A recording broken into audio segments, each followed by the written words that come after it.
Vamos continuar. Nós até o momento nós discutimos sobre os fundamentos da profissão do técnico de segurança e todos os seus princípios que pode contribuir ou pode prejudicar o bom desempenho da profissão. Basicamente os princípios que não são objeto formalizado no texto da norma, até porque a norma não tem também essa função de descer a detalhes como deve ser feito as questões mais complexas e cada ponto tem as suas demandas de forma integrada ou demandas que cabe ao sistema e o usuário, no caso o profissional, ter a criatividade e a capacitação necessária para poder buscar a complementação para que possa produzir o resultado do que se propõe a fazer nas normas de atividades atribuídas. Lembrando que a portaria 3275 ela foi publicada em 21 de setembro de 89, pelo então Ministério do Trabalho, na ocasião, por consequência da legislação que deu origem à profissão do técnico de segurança. A portaria foi publicada através do decreto 92.530 de 86. E convém lembrar que, na verdade, a necessidade de estabelecer as funções do técnico de segurança surgiu em 72, quando criou-se o SESMID que nós conhecemos hoje. Esse modelo de SESMID composto por 4 profissionais: engenheiros, médicos, profissional de enfermagem e o técnico de segurança.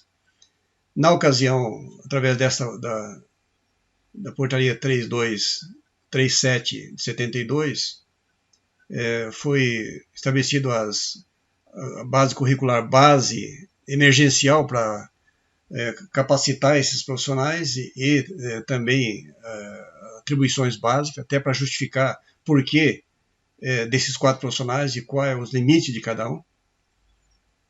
E de 72 até 86, isso aconteceu de uma certa forma precária, mas produziu resultado.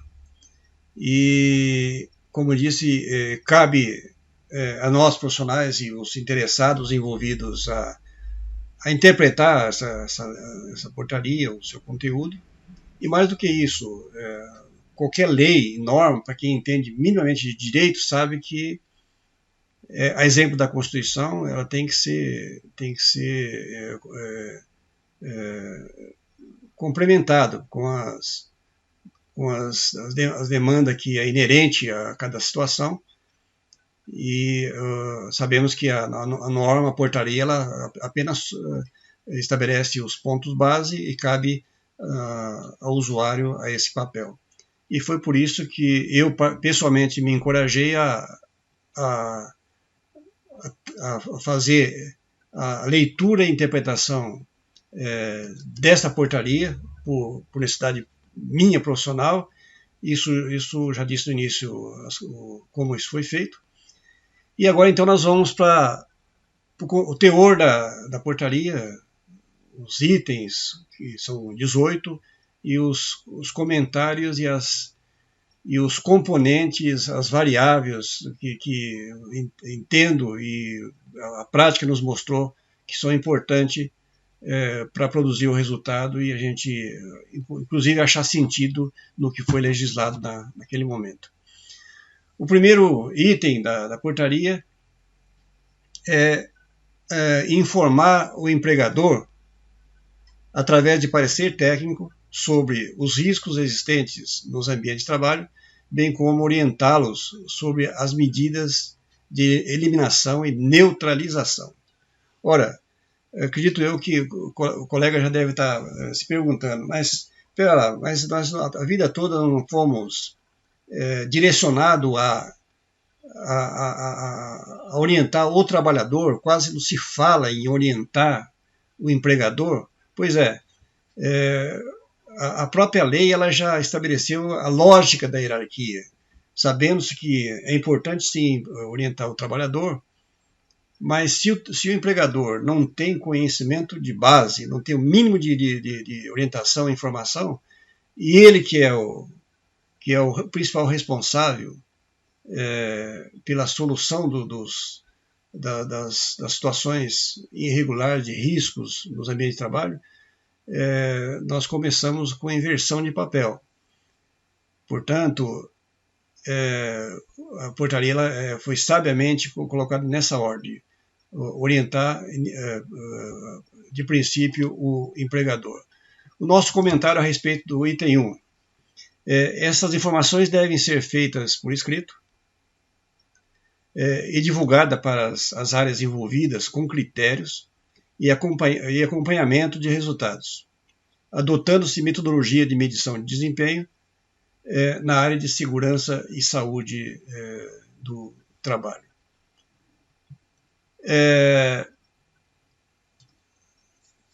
Já disse, informar o empregador. Informar é o termo base que devemos ter presente em todos os momentos da vida profissional de um profissional de segurança do trabalho, especialmente o técnico de segurança.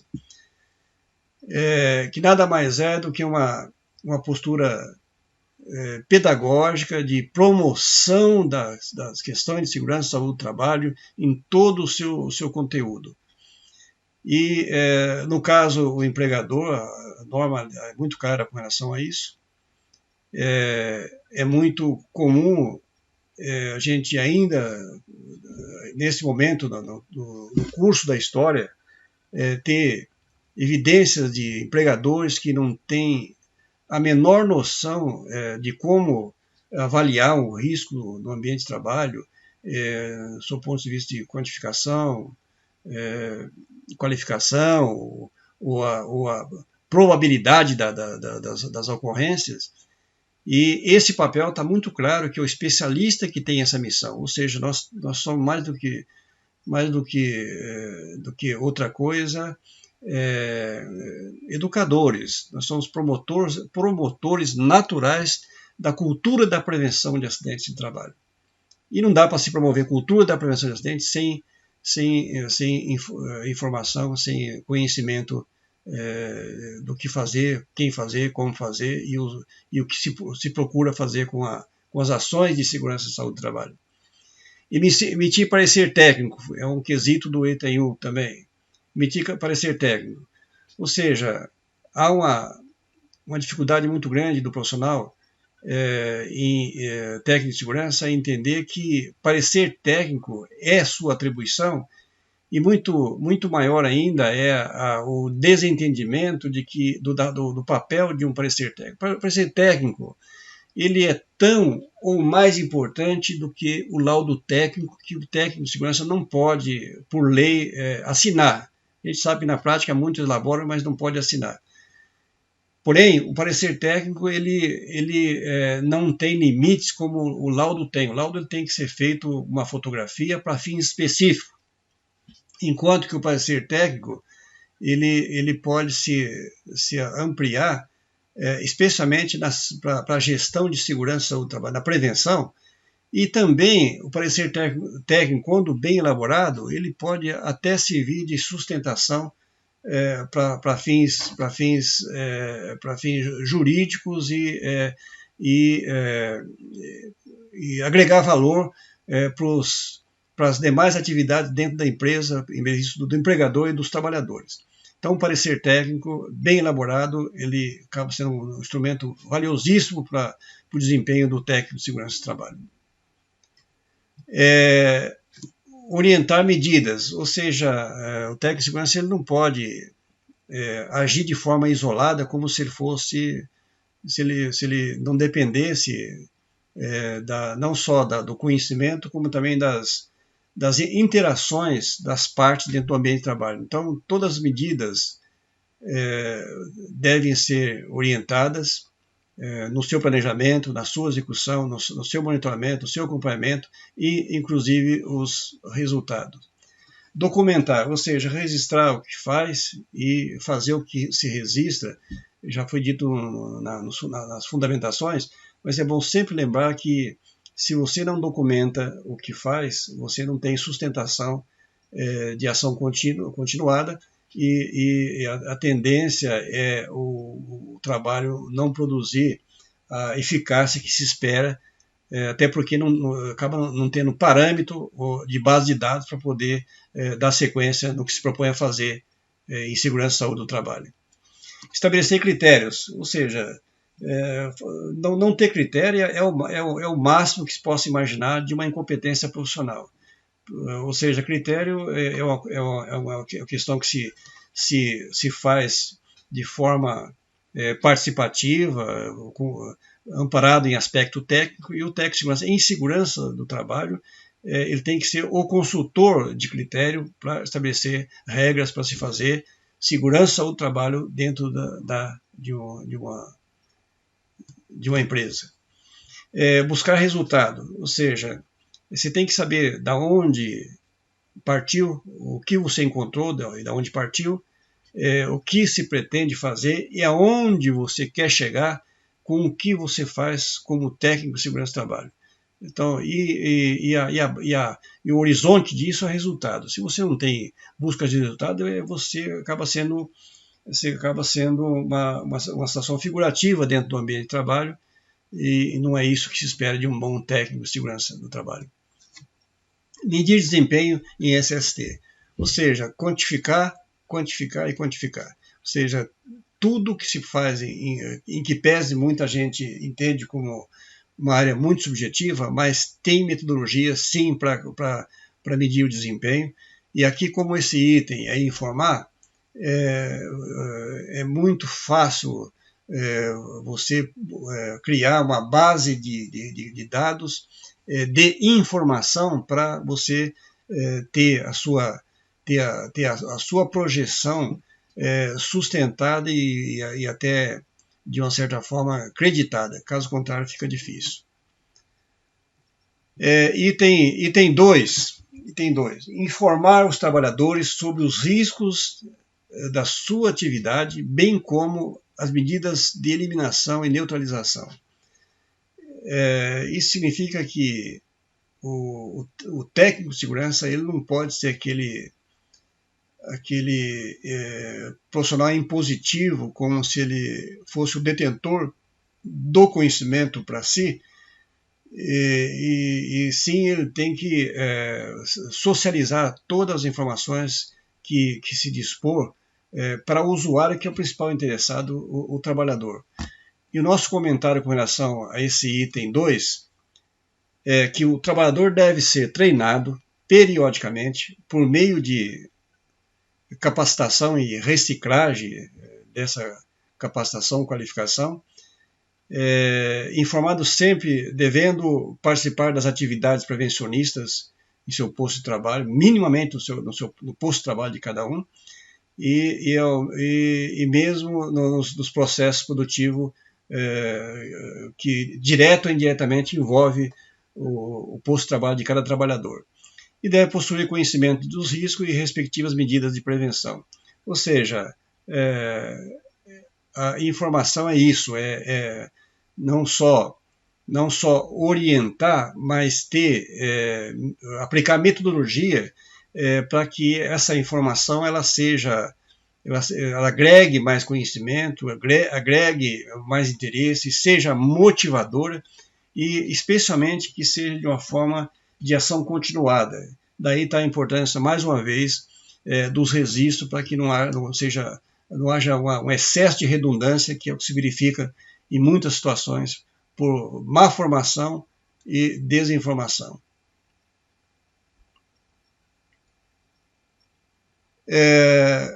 Portanto, o item 1 e 2 desta norma trata da ferramenta número 1 das funções, das atividades do técnico de segurança, que é informar, informar e informar.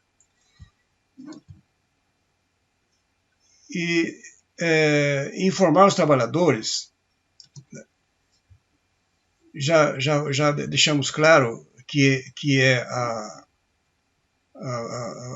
segunda demanda depois do empregador, mas de igual importância, as medidas de neutralização dos riscos faz parte, treinamentos periódicos, ou seja, sistematizar o treinamento e a forma de treinamento elas podem ser feitas ao rigor do critério de cada estabelecimento, né, e sempre buscando a melhoria contínua. Os postos de trabalho eles devem ser muito bem mapeados e controlados do ponto de vista do controle dos riscos do local de trabalho. E é absolutamente necessário que o empregador, o preposto do empregador e o trabalhador tenha conhecimento base de como lidar com os riscos, inclusive a sua solução. E aí sabemos que um dos grandes problemas que nós temos que lidar com no dia a dia nas relações de trabalho é o conflito de capital e trabalho. Sabemos que o empregador, o responsável pela organização, quando ele investe para ter uma organização, ele busca o quê? Lucro. Se produz mercadoria, produzir mercadoria e vender e ter lucro. Por outro lado, a força do trabalho, que é os trabalhadores, eles, além de depender do trabalho para a sobrevivência, eles têm a necessidade de preservar a sua integridade física e a sua saúde. E aí, o que acontece com o técnico de segurança com relação ao item 1 e 2? Ele tem que estar no meio desse pacote como um agente de transformação, um agente de promoção de condições seguras do ambiente de trabalho. E o que ocorre na prática é que, muitas vezes, por má capacitação ou por vícios de conduta, de fontes não adequadas, as pessoas acabam não praticando esse ciclo importante da profissão, que é informar, informar e informar. E muitas vezes o que mais se verifica é que os profissionais, até aprender a lidar com isso, ele já sofreu um desgaste gigantesco, acaba sendo até desmotivado a dar continuidade ou muitas vezes até buscar outros tipos de sobrevivência no trabalho. E aí tem a famosa e clássica conduta que todo mundo já praticou um dia, de que ele desistiu de lidar com o empregador que se recusa em se envolver com saúde e segurança do trabalho e vê isso como custo. O trabalhador que se recusa a praticar segurança do trabalho porque ele não vê isso como algo importante para a sua vida pessoal. E o que acontece? O profissional, sem antes fazer a sua autocrítica e fazer a sua análise, especialmente com base no PDCA, que é planejar, executar, ou seja, as fases do PDCA, ele acaba fazendo o quê? Chuta o balde. Chutou o balde, prejuízo pro profissional técnico de segurança, pro empreendimento, pro trabalhador, e o ciclo continua. Pense nisso.